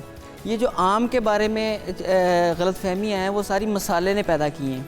जो ऊपर मसाला उसको पकाने के लिए लगाते हैं। जी, जो मसाला जो पकाने के लिए लगाते हैं ना, वो कैल्शियम कार्बाइड है और वो इंडस्ट्रियल इस्तेमाल होता है इसका। ये गैस करता है, एसिटिलीन गैस होती है। अच्छा, ये उससे पकाते हैं ना फौरी तौर पर, और ये इतनी ख़तरनाक गैस है कि ये अगर थोड़ा सा सूंघ लेने इसको तो दिमाग में ऑक्सीजन की सप्लाई बंद हो जाती है, कोमा हो जाता है। इस मसाले को, ये मैं लफ्ज़ मसाला इसके लिए इस्तेमाल करूँ, ये डायरिया पैदा करता है, ये पेट दर्द पैदा करता है। और ये पिंपल्स वगैरह भी इसी से होते हैं। ये देखिए ना, अब धोए बगैर आम को चूस लिया तो वो मुंह में चला गया ना, वो सारा केमिकल, मुंह में छाले निकल आए, सारा कुछ वो खाते डाल दिया आम के। तो हकीम साहब, इसको फिर कुछ घंटों के लिए पानी में भिगो के रख लिया जाए अच्छी तरह धो के, तो इसकी जो इसके बैड इम्पैक्ट है वो ख़त्म हो जाएगा। इसके अलावा ये अब अच्छा बताया। मैं अपने पेशेंट्स को किस तरह बताता हूँ कि रात को आम ले आएँ, अगर पेटी नहीं आई है, थोड़े आम भी हैं, 4-5 किलो, 2 किलो, 4 किलो, इसको रात को भिगो के उसमें 1 चुटकी सोडा डाल दें, खुर्दनी सोडा। अगर बड़ा बाउल है तो 1 चम्मच डाल सकते हैं, उसको मिक्स करके उस पानी को उसमें ये आम डबो दें, उससे बेहतर हो जाएगा। अच्छा, आपने जहाँ और इसकी इतनी अफादियत बताई आम की, क्या मर्दाना क़ुव्वत में भी इस बेहतरी लेकर आता है? क्योंकि हमने देखा कि आजकल मुख्तलिफ जो हकीम साहब हैं वो मुख्तलिफ कुश्ते बेच रहे हैं, तो ये तो कुदरती चीज़ है, इसके फिर साइड इफ़ेक्ट्स भी कम होंगे। तरबूज सुर्ख व्याग्रा है और आम पीला व्याग्रा है। अच्छा, इतनी ज़बरदस्त चीज़ है, और ये सिर्फ मर्दाना के लिए नहीं, ये जनाना क़ुव्वत के लिए भी बड़ा ज़बरदस्त है। देखिए, हमने ना एक चीज़ बना ली है कि ये सिर्फ मर्दों को ही ताकत की ज़रूरत है, ख़वातीन को भी ताकत की ज़रूरत है। हम डायबिटीज़ की जब बात करते हैं तो हम इसमें मर्द और औरत की बात नहीं करते। हमने ये तो नहीं कहा ना कि मर्दों को डायबिटीज़ हो या औरतों को डायबिटीज़ हो। जब हम ताकत की बात करते हैं तो औरतों को भी चाहिए, मर्दों को भी चाहिए। ख़ास तौर पे PCOS की जो पेशेंट्स हैं वो आम पेट भर कर खाएँ। डायबिटीज़ के जो अलामात होती हैं उससे मिलती जुलती PCOS की ख़वातीन में भी आती हैं। सही, वो भी अगर उसके लिए भी मुफीद है। तो किसी की शादी होने वाली है तो वो फिर आम टिका के खाए, आम वो टिका के खाए, और हर कम्बिनेशन के साथ खाए। मतलब सिवाय लस्सी के हर कम्बिनेशन। मैं अपने मरीजों को उबले हुए चावलों के ऊपर आम डाल के खिलाता हूँ। वाह, तो वो इतना ज़बरदस्त ऊपर देसी घी भी डाल लें थोड़ा सा। नहीं, ये वाला थोड़ा सा ये ज़्यादा डिफरेंट हो जाएगा। हमने रोटी के साथ आम खाया हुआ है अपने बचपन में, आम चटनी खाई। डॉक्टर हकीम साहब, ये जो आम को कच्चे आम की चटनी बनती है, ये भी क्या फ़ायदेमंद है? कच्ची केरियाँ, फिर कच्चा मुरब्बा आम का बनता है, फिर कच्चे आम का अचार बनता है, और फिर हम कच्चे आम के आजकल तो जूसेस भी बनाते हैं। तो केरी को भी खाना उतना ही फ़ायदेमंद है, ये भी बताइएगा। और फिर लू लगने के अंदर भी कहा जाता है आम के बहुत सारे फ़वाइद हैं, वो भी बताइएगा। अच्छा, मैं पिछले प्रोग्राम में भी ये कह रहा था कि ये सारा मेरा कंटेंट है। अच्छा, जो आप मुझसे ज़्यादा तैयारी करके आते हैं। अच्छा, इसमें ना जो केरी बताया ना लफ्ज़ कच्चा आम जी, वो इस आम से ज़्यादा फ़ायदेमंद है। लू लगना सिर्फ नहीं है, उसके अलावा इसके बड़े फ़वाइद हैं। जो कच्चा आम है ना, जिसका हम अचार डालते हैं, इसके अलावा भी जितनी भी इकसाम है सारे के सारा इसको सलाद के तौर पे इस्तेमाल करना चाहिए। ओके। अच्छा, कैरी को, हाँ जी। और ये इतनी ज़बरदस्त हाज़म है, और ये खाने को भी हज़म करती है, निज़ाम जो हमारा गट हेल्थ है इसको बेहतर करती है। थोड़ा सा अगर ये खट्टा जो है चीज़, क्योंकि कैरी खट्टी होती है, तो कहा जाता है कि मर्दों के लिए इतनी मुफीद नहीं है, ऐसे ही है? मर्द, मैं फिर बात करूँगा, दोनों के लिए मुफीद है। ये वो वाला खट्टा नहीं है। अच्छा, वो जो अचार वाला, जब ये अचार में बन जाएगा, इसका अचार बन जाएगा, वो मुफीद नहीं होता। मर्दों के लिए मर्दों मुफीद के नहीं लिए, है। हाँ मर्दों के लिए नहीं, मुफीद नहीं है। लेकिन दोपहर के टाइम अचार भी खा सकते हैं और केरी को सलाद के तौर भी खा सकते हैं। मैं केरी की स्मूदी पिलाता हूँ अपने पेशेंट्स को। सादा पानी के अंदर डालें, जैसे फालसे का हमारे यहाँ चल रहा है, उस सादा पानी लें साफ़, उसके अंदर छोटे छोटे बारीक पीस केरी के काट के डाल लें। अगर डायबिटिक नहीं है, हाइपरटेंसिव नहीं है, तो उसके अंदर काला नमक और चीनी मिलाएं थोड़ी सी, और उसको शेक कर लें बड़ी ज़बरदस्त। और आया ना मुंह में पानी, मज़ेदार भी बड़ी बनती है, बहुत ही मज़ेदार बनती है। और चीनी की जगह पे आप देसी शक्कर भी इस्तेमाल कर सकते हैं। गुड़, शक्कर या चीनी, तीनों चीज़ों से इस्तेमाल कर सकते हैं। अच्छा, चीनी के बारे में भी, बेचारे के बारे में ना कुछ चीज़ें ऐसी हैं, जो बंदा बिल्कुल सेहतमंद है, बिल्कुल ठीक है, उसको नमक चीनी चाहिए होता है। अच्छा, तो चीनी से बेहतर नहीं है कि थोड़ा ऑर्गेनिक इस पे आ जाए? गुड़ या शक्कर बेहतर ऑप्शन नहीं होगी? बिल्कुल ऐसे है, ऑर्गेनिक आप हमें मिले तो, अगर मिले तो। हाँ अगर हमें मिले तो। आप तो गुड़ और शक्कर भी केमिकल वाले आते हैं। जी बिल्कुल केमिकल वाले आते हैं, और वो ज़्यादा नुकसानदेह हैं, हार्मफुल है। जो चीनी है वो एक बड़े ISO प्लांट पर बनकर आती हैं, रिफाइंड होकर आती हैं, और ये गुड़ और शक्कर है, ये बहुत ख़तरनाक है। इसके अलावा जो इससे ज़्यादा ख़तरनाक तो वो मसाला है जो उसके ऊपर लगा होता है। मैं अक्सर मसाले के बारे में भी हमने बात कर ली है कि इसको धोए बगैर, इसको साफ़ किए बगैर नहीं लेना है। गट हेल्थ के पेशेंट तो ख़ास तौर पर इसको अवॉइड करें। ओवरऑल इसके आम के अलावा भी मैं एक बात आपके नाज़रीन को गुजारिश करना चाहता हूँ कि इन गर्मियों में अपने बुज़ुर्गों का ख्याल रखें। अच्छा। और ख़ास तौर पर उन बुज़ुर्गों का जिन्हें अताई डॉक्टरों ने और अताई डाइटिशियंस ने परहेज़ों पर लगाया हुआ है। मतलब जो डायबिटिक हैं, जो हाइपरटेंसिव हैं, उन्हें इतनी गोलियां लगाई हुई हैं और इतने और उनको हर चीज़ बंद की हुई है। परहेज़ ही परहेज़ और दवाइयों की भरमार। उनको हर चीज़ मुनासिब मिकदार में चाहिए। उन्हें वॉक चाहिए, उन्हें वर्जिश चाहिए, उन्हें खाना चाहिए, हर चीज़ उनको चाहिए। इसी तरह उनको आम भी चाहिए। बिल्कुल, उनको आम भी, आम तो हर खासो आम को चाहिए। लेकिन आम जो एक्नी के लड़कियां एक्नी के मसाइल से गुजरती हैं, या लड़के जो कि अब बड़े हो रहे होते हैं तो उनको भी एक्नी स्टार्ट हो जाता है, लड़कियां भी, वो क्या करें? वो इस चक्कर में ना तो कच्ची कैरी का कोई चटनी खा सकते हैं, ना मुरब्बा, ना आम खाते हैं, ना ही वो पके हुए आमों को एंजॉय कर सकते हैं, क्योंकि एक्नी बहुत ज़्यादा हो जाता है। तो उनके लिए क्या मशवरा है? वो किस तरह से आम को खाएं तो एक्नी नहीं होगा? और क्या वाकई से एक्नी होता है? एक मिथ है, मसाले से होता है एक्नी। मसाले से होता है। अगर धो के भी उसको यूज़ करें, उसको धो के भी यूज़ करें। देखें, कुछ ऐसे लोग हैं जिनकी गट हेल्थ डिस्टर्ब होती है। एक्नी वाले जो लोग हैं ना, वो उनको अपनी आंतें रीसेट करवाने की ज़रूरत। मैं जो हाई ब्लड प्रेशर के पेशेंट हैं, उनको इस सीज़न से पहले हजामा लगवा देते हैं हम लोग। रेजिमेंटल थेरापीज बड़ी ज़बरदस्त है, डिटॉक्सिफिकेशन हो जाती है। इसी तरह जो एक्नी के पेशेंट हैं, जो हमारी ख़ास तौर पे बच्ची हैं, इनके दो मसाइल होते हैं। ये नस्वानी अमराज होते हैं और इनकी नींद पूरी नहीं होती, उसकी वजह से इनकी गट हेल्थ डिस्टर्ब हो जाती है। तो वो आम खाएं या ख़ास खाएं, उनको एक्नी निकलने ही निकलने हैं। तो वो अगर अपनी गट हेल्थ का ख्याल रखें, आम को बुरा मत करें, कहें प्लीज़ कि आम की वजह से ये हो गया है। अच्छा देखें, आम की वजह से भी हो सकता है, जब गट हेल्थ मुतासिर है तो आप कुछ भी खाएं, आप रोटी भी ज़्यादा खाएं, पराठा खाएं, अंडे खाएं, कुछ भी खाएंगे तो वो एक्नी नहीं निकलना है। तो इसमें आम का कसूर नहीं। आम तो एक बड़ी ज़बरदस्त चीज़ है। इसमें इतने ज़बरदस्त एंटीऑक्सीडेंट्स होते हैं कि ये कैंसर की पैदाइश को रोकते हैं। ये हाई ब्लड प्रेशर वाले पेशेंट्स के लिए इतनी ज़बरदस्त है कि ये उसको नॉर्मल कर देता है, और लो ब्लड प्रेशर वाले पेशेंट के लिए भी बड़ी ज़बरदस्त। हमें लगता ही है कि आज हमारा ये प्रोग्राम देखने के बाद तो आम की मांग में इजाफा हो जाएगा, और आम जो वो महंगा भी हो जाएगा, क्योंकि हर बंदे ने जहाँ पर वो एक आम खाता था वहाँ पर 10 आम या 2 किलो 3 किलो आम तो खाने शुरू कर देने हैं, क्योंकि इसके जितने फ़वाइद जो है वो इस वक्त हकीम साहब ने बताए हैं, इससे पहले शायद हम लोग भी नहीं जानते थे। तो बहुत शुक्रिया हकीम साहब आपका। हमारे साथ हकीम मुशर्रफ जैदी साहब मौजूद थे। बड़ी मुफीद मशवरे, शुगर का पेशेंट हो, डायबिटीज़, वो हाइपरटेंशन का पेशेंट हो, मोटापे का शिकार हो, या फिर वो खून की कमी का शिकार हो, एनीमिया का शिकार हो, जिस भी वजह से वो आम खाना चाहते हैं, सबके लिए आम रिकमेंडेड है। लेकिन किस तरीके से खाना है ये हकीम साहब ने बता दिया। उम्मीद करते हैं इस पर अमल किया जाएगा और आम के सीज़न को भरपूर तरीके से आप, हम और हम सभी एंजॉय करें। हमारे बच्चों के स्कूलों में तो मैंगो डे मनाया जाता है, और फिर वो पीले पीले आम जो है वो स्कूलों में लेकर जाते हैं, और फिर यूनिफॉर्म तक खराब करके वापस आते हैं। और मैंगो पार्टीज होती हैं, पूल पार्टीज होती हैं, उसके अंदर मैंगो चलता है। नहरों पे नहाने के लिए जब जाते हैं तो ये सब कुछ तो चलता ही रहता है। तो ये जुनैद अपना बचपन याद करें, इससे पहले हम यहाँ पर ब्रेक शामिल करते हैं। आप कहीं मर जाएगा, दीगर हम इश्यूज होंगे इस ब्रेक के बाद। Stay with us. प्रोग्राम में एक बार फिर से नाज़रीन आपको खुशामदीद कहते हैं। और 12 जून से इंग्लैंड में शुरू होने वाली वुमेन्स T20 वर्ल्ड कप की एक तकरीब के दौरान इंडियन कप्तान हम देख रहे थे कि उन्होंने पाकिस्तानी कप्तान फातिमा सना से हाथ नहीं मिलाया। मगर दूसरी तरफ आईसीसी चेयरमैन जो हैं उन्होंने जय शाह ने दीगर कप्तानों के साथ साथ फातिमा सना से भी हाथ मिलाया। तो हम ये कह सकते हैं कि दोहरा मयार भी है ये, बिल्कुल, कि अपने खिलाड़ियों को कोई और मशवरा देते हैं, खुद उस पर अमल नहीं करते और उन्हें भी सुबकी का सामना करना पड़ता है। ये स्पोर्ट्समैन स्पिरिट के भी खिलाफ है। पाकिस्तान ने पहले भी इस तरह के इकदाम की मजम्मत की है।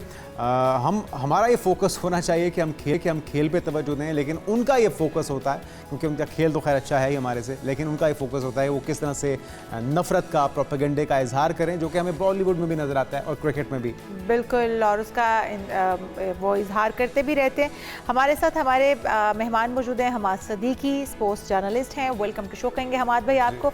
और हमाद भाई, हाथ मिलाना, इस पर हमारे प्रोड्यूसर साहब बड़े खुश हो रहे हैं, इशफाक साहब, वो कहते हैं कि आखिर हाथ मिलाना ही घुटने टेकने पड़ गए। तो घुटने टेकने पड़ गए। क्या वाकई घुटने टेकने हैं? ये खुला तजाद नहीं है? अब अपने प्लेयर्स को तो हाथ मिलाने से मना करते हैं, लेकिन जब आप खुद सामने आते हैं तो फिर आप हाथ भी मिलाते हैं और आप जो है वो सब कुछ बलाए ताक रखते हुए अपने जो पिछले झगड़े या तनाज़े उन सबको पीछे छोड़ते हुए आप बड़े अच्छे तरीके से मिलते हैं। तो ये खुला तजाद नहीं है? क्या कहेंगे? बिल्कुल, एक तो घुटने टेकने पे मजबूर किया और साथ साथ डबल स्टैंडर्ड की वाज़ेह मिसाल है कि 2025 में एशिया कप में आपको नजर आया सूर्य कुमार यादव पाकिस्तान के कैप्टन सलमान अली आगा से हाथ नहीं मिला। फिर T20 वर्ल्ड कप विमेन का, उसमें आपको नजर आया कि इंडिया की कैप्टन हरमनप्रीत कौर पाकिस्तान की फातिमा सना के साथ हाथ नहीं मिला। और फिर उसके बाद से मोहसिन नकवी से आप ट्रॉफी लेने से इनकार कर देते हैं। मोहसिन नकवी उस वक्त एशियन क्रिकेट काउंसिल के सदर हैं। आज वो एक्सक्यूज क्या दे रहे हैं कि जय शाह ने इसलिए हाथ मिलाया फातिमा सना से तो वो इंडिया को रिप्रेजेंट नहीं कर रहे थे, वो आईसीसी के हेड थे, इसलिए वो हाथ मिला रहे थे। तो एक तो हंसी आती है ऐसे उनके जेस्चर पे, उनकी बातों को, कि ये क्या है, मतलब इसको हम डबल स्टैंडर्ड नहीं कहेंगे और क्या कहें। और हमेशा से खेल को कहा जाता है कि इसको सियासत से अलग रखना चाहिए, हेट्रेड नहीं होना चाहिए, नफरत की फजा नहीं होना चाहिए, भाईचारे की होनी चाहिए। जो अच्छा खेल रहा है आप उसको अप्रिशिएट करें।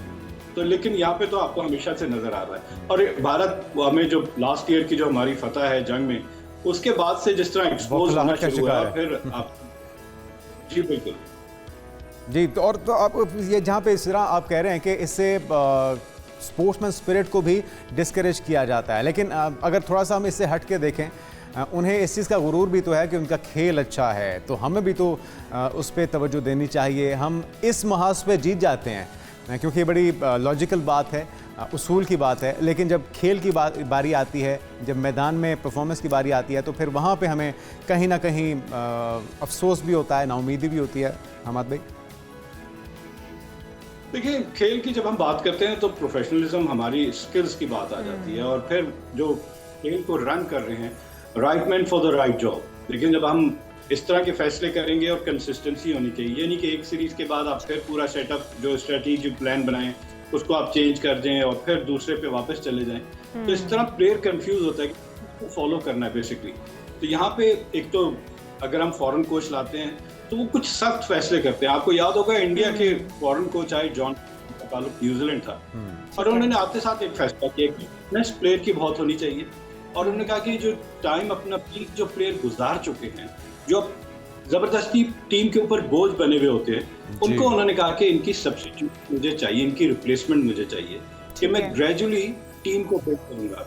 आज हमारी टीम, अभी जो टीम अनाउंस भी हो गई है, कैंप जो लग रहा है, उसमें क्या किया जा रहा है? शाहीन शाह अफरीदी को एक मैसेज दिया गया कि अगर आप डोमेस्टिक क्रिकेट नहीं खेलेंगे, यानी कि 4 डे क्रिकेट नहीं खेलेंगे, तो आपको हम टेस्ट मैच के लिए कंसिडर नहीं करेंगे। और ये बहुत पहले हो जाना चाहिए था। मैं तरह से कह रहा हूँ, ये 3 डिफरेंट फॉर्मेट हैं। T20 का प्लेयर पॉसिबल नहीं है कि वो टेस्ट मैच में जाके डिलीवर करे, क्योंकि उसका टेम्परामेंट, उसका पेशेंस वो है ही नहीं। और हमाद भाई, हमने तो इसको दामाद लीग का नाम दे दिया था, और ये मुद्दा हमने उठाया था कि अब या तो दामाद लीग अलग कर दी जाए क्रिकेट टीम से, और अगर दामाद लीग ही बनानी है या इन्हीं को खिलाया जाना है बार बार, तो फिर जो है वो बंद कर देना ज़्यादा बेहतर रहेगा। और अब हम देख भी रहे हैं कि कप्तान शाहीन शाह अफरीदी को भी इस टेस्ट टीम में शामिल नहीं किया गया, और पाकिस्तान क्रिकेट बोर्ड ने लाहौर में जो 49 खिलाड़ियों को कैंप में मद्दू किया है, उनमें 22 खिलाड़ी तो टेस्ट और 27 खिलाड़ियों को 1 डे T20 कैंप में शामिल किया गया है। जिनको मुंतखब किया गया, उनमें से किन प्लेयर्स को आप समझते हैं कि वो मेरिट पर इसमें लाए गए हैं, और कौन से ऐसे हैं जो अभी भी मेरिट पर नहीं लाए गए हैं, जो सिफारशी हैं, पर्ची वाले हैं, या फिर जो दामाद लीग का हिस्सा होना चाहिए थे? देखिए, इस पे मैं बिल्कुल आता हूँ, लेकिन उससे पहले बताऊँ कि जब आप ये देखेंगे इंसाफ नहीं होगा तो बहुत सारे यंगस्टर्स जो हैं वो डिस्करेज होते हैं। 2 प्लेयर्स के नाम आ रहे हैं इससे 4 साल पहले। समी असलम थे, पाकिस्तान टीम में आए और बहुत अच्छा उन्होंने आगाज़ किया, लेकिन उनके साथ वही डिस्क्रिमिनेशन हुई और उन्होंने पाकिस्तान छोड़ के इंग्लैंड में सुकून इख्तियार कर लिया। अभी लेटेस्ट न्यूज़ ये है कि सुफियान मुकीम जो कि मैच विनर हैं वो दिल बर्दाश्ता हो गए हैं और वो इंग्लैंड चले गए हैं, और इंग्लैंड वाले ये समझते हुए कि वो मैच और उनका प्रोसेस शुरू कर दिया उन्होंने कि वो वहाँ पे उनको नेशनैलिटी दे दें और वो इंग्लैंड की जानिब से क्वालिफाई करके इंग्लैंड परमानेंटली उनकी नुमाइंदगी कर सकते हैं। और साथ साथ शाहजेब, एक अंडर 19 के एक और बैट्समैन है, उनका नाम भी आ रहा है कि वो न्यूजीलैंड जाने के लिए तैयारी कर रहे हैं। तो जब तक आप इस सिस्टम को सही नहीं करेंगे, मेरिट को नहीं लेकर आएंगे, तो प्लेयर डिस्करेज होगा। होगा कि हम जबरदस्ती नाम खिलाते रहेंगे और नाम जो है वो हमें हर मैच हरवाते रहेंगे। जीते हुए मैच हमने देखा कि अगर फास्ट बॉलिंग की बात की जाए माजी में, तो फास्ट बॉलर हमें हारे हुए मैच जितवा के दिखाते थे, लेकिन आज की सूरत हाल ये है कि हारिस रऊफ पे ले लें, शाहीन शाह अफरीदी और जितने भी मैं फास्ट बॉलर इस वक्त पाकिस्तान टीम, हसन अली की बात कर लें, जीते हुए मैच हम हार जाते हैं। और ऐसे मैचेस जो आप कहेंगे नामुमकिन है, एक ओवर में 18 रन चाहिए और वो 18 रन कंसीड कर देते हैं, तो फिर आप किस किस्म के बॉलर हैं? आप 18 रन, 10 रन होता था कि आप 10 रन डिफेंड कर लें, 18 तो इतना क्वेश्चन आपके पास है कि 2 छक्के भी लग जाएं फिर भी आप 18 रन सेव कर सकते हैं। और लेकिन ये एक मैच की बात नहीं हो रही, और ये मुस्तकिल 2021 से लेकर अब तक की बात है कि पाकिस्तान के फास्ट बॉलर्स ने हमें मैचेस हरवाए हैं। तो अब ये अच्छा फैसला किया गया कि आपको डोमेस्टिक क्रिकेट खेलनी पड़ेगी, तब हम आपको परफॉर्मेंस की, ये नहीं कि डोमेस्टिक क्रिकेट खेलें वहाँ परफॉर्मेंस ना हो फिर भी आपको ले लें। क्या आपने कहा कि जी डोमेस्टिक क्रिकेट खेलें, डोमेस्टिक क्रिकेट खेलें, परफॉर्मेंस दें, सिलेक्टर को कन्विंस करेंगे, तब आपको पाकिस्तान की नेशनल टीम में पिक किया जाएगा। और ये हमेशा से होना चाहिए था। देखिए नुकसान कहाँ होता है पाकिस्तान को, अगर हम इस वक्त रेटिंग देख लें, टेस्ट मैच की देख लें, तो पाकिस्तान 8वें नंबर, वर्ल्ड टेस्ट चैंपियनशिप में पाकिस्तान ने बॉटम 9th नंबर पे फिनिश किया। इसी तरह वनडे की देखें, ये तीनों मैचेस हमें अगेंस्ट ऑस्ट्रेलिया 3-0 करना चाहिए था, क्योंकि ऑस्ट्रेलिया ने एक कमजोर टीम भेजी थी और वो भी हमें आपको नजर आता था आखिरी 2 मैचेस में बड़ा टफ टाइम दिया, वो भी जीत सकते थे, लेकिन लक प्लेइंग एट होम हमने जीती। फिर इससे पहले वेस्ट इंडीज के खिलाफ हमने टेस्ट सीरीज हार दी, पहला टेस्ट मैच जीते हैं, फिर उसके बाद साउथ अफ्रीका के खिलाफ पहला टेस्ट मैच जीते, दूसरा हार गए। ये सारे मैचेस अपने घर में, और फिर बांग्लादेश आई, पाकिस्तान आकर फास्ट पिचेस हमने बनाई कि हम बांग्लादेश हमारे घर में हमारा दिया। जी हाँ, लेकिन बेहतरी की उम्मीद तो पैदा हुई है, क्योंकि कुछ बड़े बड़े फैसले किए जा रहे हैं, कुछ बड़े बड़े नामों को हटाया जा रहा है, स्क्वाड में नहीं शामिल किया जा रहा है इस कैंप के अंदर। तो इससे लगता यह है कि शायद सर्जरी शुरू होने वाली है, जो कि हमारे क्रिकेट टीम के लिए बेहतर साबित होगी और उनकी परफॉर्मेंस शायद इस तरह से प्लेयर्स की बेहतर हो जाए। बहुत शुक्रिया। हमाद सदीकी हमारे साथ मौजूद है, स्पोर्ट्स जर्नलिस्ट, और हमाद भाई के तज़किये जो हैं वो अच्छे होते हैं, तो निशानदही करते हैं। अगर उसके ऊपर हमारी स्पोर्ट्स बोर्ड भी कान धरे या हमारी सिलेक्शन कमेटी भी कान धरे तो शायद बेहतरी लाई जा सकती है। उम्मीद करते हैं कि इस फैसले का अच्छा आउटकम निकलेगा टीम की बेहतर परफॉर्मेंस की सूरत में। अभी एक ब्रेक लेते हैं नाज़रीन, और एक अहम मामला तेज़ाब गर्दी के बढ़ते वाक़यात, सुप्रीम कोर्ट की तरफ से, अदालत की तरफ से अब सख्त जजमेंट्स आना शुरू हो चुकी हैं। क्या क्या इक़दाम किए जा रहे हैं और क्या कुछ होना चाहिए, एक ब्रेक के बाद इसको बात करते हैं। Stay with us. प्रोग्राम में एक बार फिर से आपको खुश आमदेद कहते हैं नाजरीन, और अभी आपको बताएं कि सुप्रीम कोर्ट ने तेज़ाब गर्दी के मुजरिम अब्दुल मनान की कम उम्री की बुनियाद पर नरमी की अपील मुस्तरद करते हुए उम्र कैद की सज़ा बरकरार रखने का फैसला दे दिया है। कल हमने ये खबर आपके साथ शेयर की थी डॉक्टर महानूर की, जिसके ऊपर तेज़ाब गर्दी का वाक़या पेश आया और इस वक्त वो अस्पताल में ज़ेर इलाज है, कराची में उनका इलाज जारी है, आगा खान हॉस्पिटल के अंदर। इस तरह के बहुत सारे वाक़यात हैं, बहुत सारी ख़वातीन, बहुत सारी बच्चियाँ हमारी इस तेज़ाब गर्दी का शिकार होती हैं, और सुप्रीम कोर्ट ने तारीखी जो फैसला सुनाया है वो उन बच्चों के हक में बहुत बड़ी जीत है। हाई कोर्ट ने तेज़ाब गर्दी के केसेस का ट्रायल हर सूरत 4 माह में मुकम्मल करने और फिर आम शहरियों को तेज़ाब की खुली फ़रोख्त पर मुकम्मल पाबंदी जी, ये जो इक़दाम हैं ये खुशाइंद हैं, इसी से ही हम इस बुरे इक़दाम से बच सकते हैं, डिस्करेज कर सकते हैं, क्योंकि अगर इसी तरह से खुलेआम घूमते रहेंगे, दंदनाते रहेंगे मुजरिम, तो फिर इस तरह के और जो क्रिमिनल माइंडेड लोग हैं उनको तक़ियत मिलती है, उनको मज़ीद शय मिलती है। तो हमारे साथ मौजूद हैं बैरिस्टर वकास अब्रेज़ खान साहब, माहिर कानून। वकास साहब, आपको वेलकम कहेंगे ओपनिंग में। एक तो ये कि सुप्रीम कोर्ट का तारीख़ी फ़ैसला ये कितना खुशाइंद है, और इस तेज़ाब गर्दी के वाक़यात की रोकथाम में कितना मददगार होगा, और फिर जो इक़दाम हैं कि तेज़ाब की खुलेआम फ़रोख्त और उसके ख़रीदने का जो SOPs हैं, जो तरीक़ाकार है, वो वज़ा होने से किस तरह से मुमकिन होगा इसका खात्मा? देखिए, I must say this is a landmark judgement in the judicial history of Pakistan, चूँकि इससे पहले भी हमने मुतअद्दिद इस तरह के केस देखे, मामला देखे, सानियात देखे, वाक़यात देखे जो कि इंतहाई दिलखराश थे, कर्बनाक थे, अंदेशनाक थे।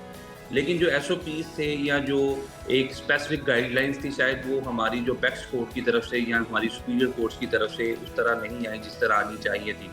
2011 के अंदर एक अमेंडमेंट की गई थी और हमारी जो वफाकी हुकूमत की तरफ से जो पाकिस्तान पिनल कोड के सेक्शन 336B के अंदर अमेंडमेंट की गई थी और तेज़ाब गर्दी के वाक़यात की रोकथाम के लिए ये सज़ा इन्हांस की गई थी, कंट्रोल बिल पास किया गया था और सज़ा जो है वो उम्र कैद तक रखी गई थी ताकि ये सारी चीज़ों को कंट्रोल किया जा सके।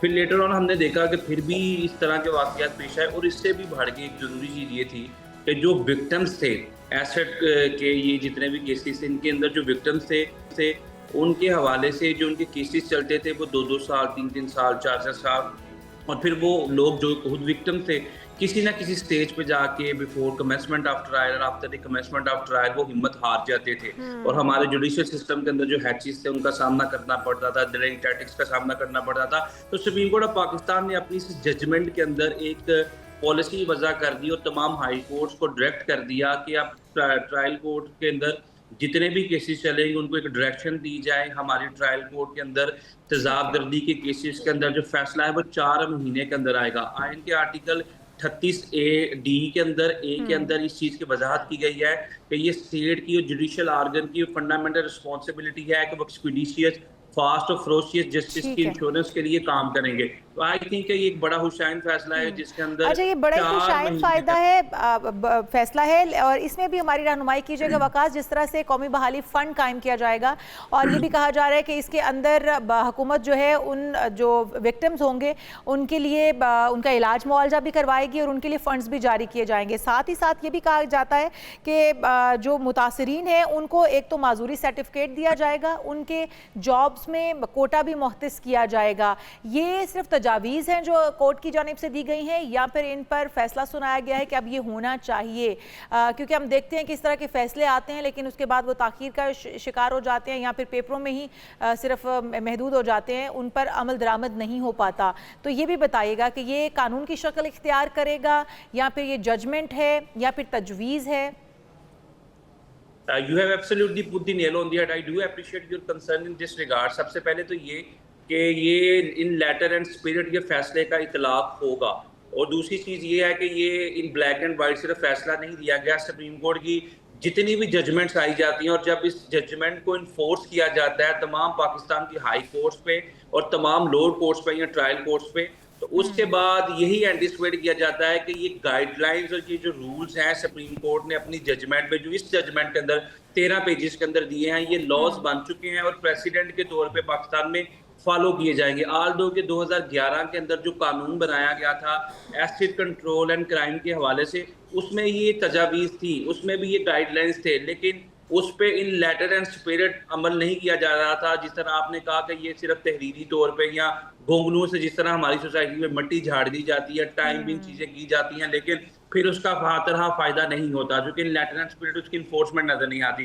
तो इस फैसले के बाद ये चीज़ एंटिसिपेट की जा सकती है और एक्सपेक्ट की जा सकती है कि पाकिस्तान की सबसे बड़ी सुपीरियर कोर्ट ने, सुप्रीम कोर्ट ने ये फैसला दिया है, उसको इन्फोर्स करवाया है और तमाम हाई कोर्ट्स को डायरेक्ट किया है उनके सूबों के अंदर जितनी भी लोअर कोर्ट्स हैं, ट्रायल कोर्ट्स हैं, उनके अंदर 4 महीने के अंदर फैसला किया जाए, उनके अंदर गाइडलाइंस को फॉलो किया जाए, उनके अंदर ये जो विक्टिम्स हैं उनकी निगहदाश्त की जाए और एट द सेम टाइम जो कोटा रखा गया इसके अंदर वो बड़ी ज़बरदस्त चीज़ है कि हमारी सोसाइटी में बजाय इनके कि इन लोगों को डिस्करेज किया जाए, बजाय इसके कि इन लोगों को देख के मुँह चढ़ाया जाए, बजाय इनको ये कि इनको देख के नापसंदीदगी इजहार किया जाए, ये हमारी सोसाइटी का अहम तरीन तबका है, ये उनको हौसला देने की ज़रूरत है। और हमने ये भी देखा कि इस तारीखी फैसले के अंदर जो कम उम्री को ढाल बनाने की कोशिश की गई थी उससे भी डिस्करेज किया गया है, तो ये भी खुशाइंद बात है यकीनी तौर पे वकास साहब। ये बड़ी इंपॉर्टेंट बात है। देखिए हमारे मुल्क के अंदर बल्कि पूरी दुनिया के अंदर जो एक माइनर के साथ एज का प्रिजम्पशन अटैच किया जाता था, वो ये कि 18 साल से कम उम्र जो लोग हैं वो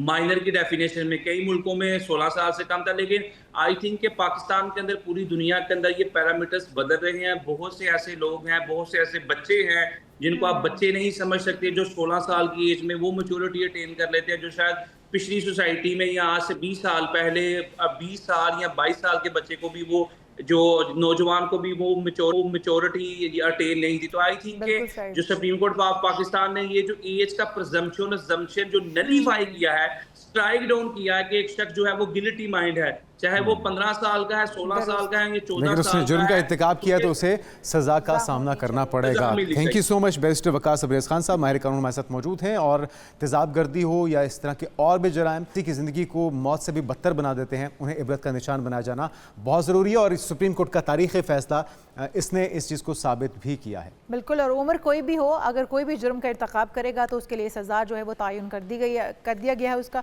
हमारे साथ बैरिस्टर वकास अब्रेज़ मौजूद है। हम आगे बढ़ते हैं और आपको बताएं कि मारूफ सियासतदान, ब्रॉडकास्टर, शायर, मजहबी स्कॉलर और टेलीविज़न की मकबूल शख्सियत मरहूम आमिर लियाकत हुसैन की 4थी बरसी आज अकीदत व एहतराम के साथ मनाई जा रही है। और आमिर लियाकत हुसैन पाकिस्तान की उन मुनफरिद शख्सियात में शुमार होते थे जिन्होंने मजहबी प्रोग्राम, इल्मी मुबाहसे हों, सियासत हो, टीवी मेज़बानी हो, इन तमाम शोबों में अपनी एक अलग पहचान बनाई और हमारे साथ जैसे बहुत सारे बच्चे जो हैं उनको सीख कर इस मकाम तक पहुँचे। बिल्कुल, और मुनफरिद अंदाज उनका, हाजिर जवाबी और अवामी मसाइल पर खुलकर इज़हार ख्याल उन्हें दीगर शख्सियात से मुमताज़ करता था। उनकी कमी को हमेशा महसूस किया जाता रहेगा। और उन्होंने मुख्तलिफ टीवी चैनल्स पर मकबूल मजहबी और समाजी प्रोग्राम्स की मेज़बानी की और लाखों नाज़रीन की तवज्जो हासिल की। ख़ासतौर पर हर घर के अंदर जिस तरह से रमज़ान की आमद होती थी तो लोग मुंतज़िर होते थे कि उनकी ट्रांसमिशन चलेंगी, सहर इफ्तार के अंदर एक फैमिली का हिस्सा महसूस होते थे। बिल्कुल, और फिर वो सियासी मैदान में भी बहुत मुतहरक रहे।